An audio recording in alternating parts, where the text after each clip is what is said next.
Namaste. I hope you all have been well and you have been practicing yoga and meditation to find yourself balancing with work life and daily life stress. Today we are here to discuss another very important and valuable yoga pose, which is called the goddess pose. The Sanskrit name for this pose is called Utkata Konasana, which means fierce angle pose. As the name goes, it's a very empowering beginner level squatting pose or an intermediary level standing pose. It's also known as horse stance. Well, a lot of people have been reaching out to me and asking whether goddess pose is only meant to be done by women. I think it's the right time where I need to touch upon the mythology and its connect with the yoga pose. If you are aware of this Hindu mythology belief called Ardhanarishwar, wherein the famous Hindu god Shiva is half man and has this half feminine side which represents his better half, the better feminine half called Parvati. From that Hindu mythology, this pose is derived, wherein women can inherently connect to their inner goddess. Everybody has both evil and good in it. Yoga is a way of connecting to the good side of you and suppressing the evil side. Men can very well practice this powerful yoga pose to reconnect with the feminine side of you. In other words, there is always that side of women inside a man which is often ignored, which then makes men insensitive, stoical. With this pose, not only do you benefit physically but also at a mental level.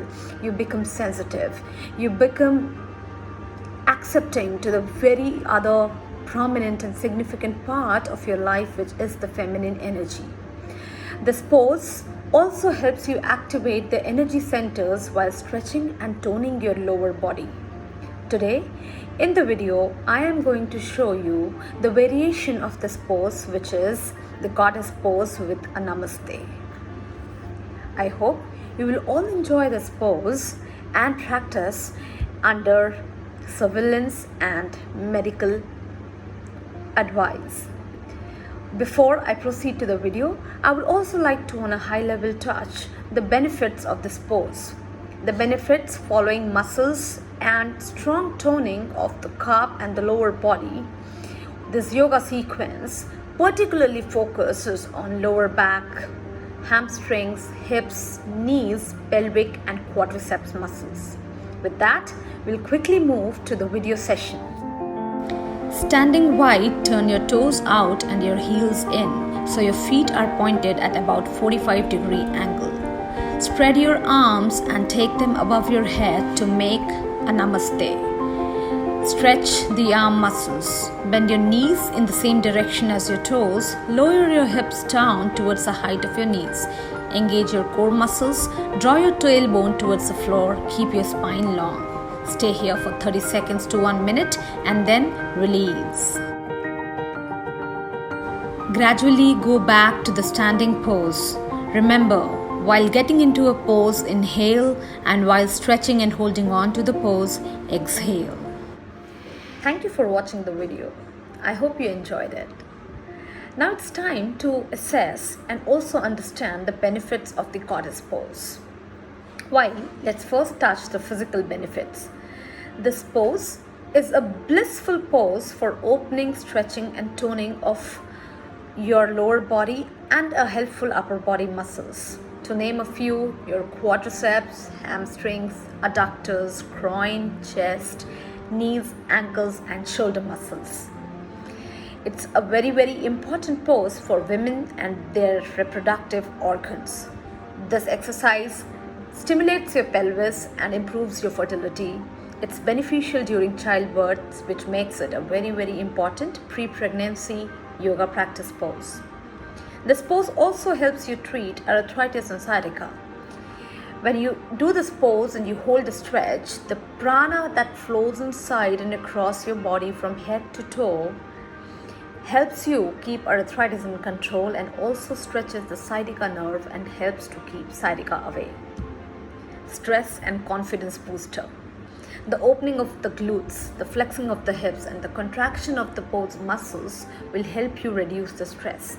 The longer one holds to this pose, the faster they de-stress, helping them gain confidence and focus. Anatomically, this is one of the greatest pose for posture and shape. The reason it's also called the goddess pose, that you become and evolve anatomically as diva while practicing this pose. Needless to say, the flow of prana, the holding the stretch, and the concentration level that you need to maintain the balance while in the pose significantly helps you gain stability at focus, awareness, and alignment. But beyond the physical benefits, I would definitely like to take a few minutes and talk about the energetic benefits. As you all know, there are several chakra points inside a human body. Goddess pose is a great pose to activate your root and sacral chakras. The three chakras that are activated during this pose is the Muladhara chakra, which is the root chakra, the Swadhisthana chakra or the sacral chakra, and last but not the least, the Manipura or the solar plexus chakra. The flow of prana thus improves clearing blockages as it moves from the base of the spine to the crown of the head. It also helps to keep the body in balance while activating your chakra in those inhale and exhale movement of the goddess pose. Time for discussing the contraindications of the goddess pose. Well, as the name goes, it's called the fierce pose, which stimulates your chakras and in result produces a lot of heat in the body.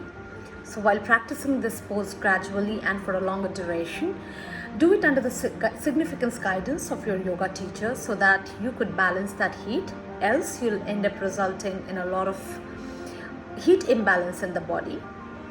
You must also avoid, for the heat reasons, if you have high blood pressure or cardiac problems. Students having issues with shoulders and hips can practice the same with the support of a wall, and you can choose to have a different hand position. While this pose is excellent for pregnant women, you should ensure that you are not over practicing or exerting your pelvic area during your last trimester. Also, yoga students recovering from shoulders, rib cage, hips, pelvis, knees, ankles, and toes injuries should avoid doing the goddess pose.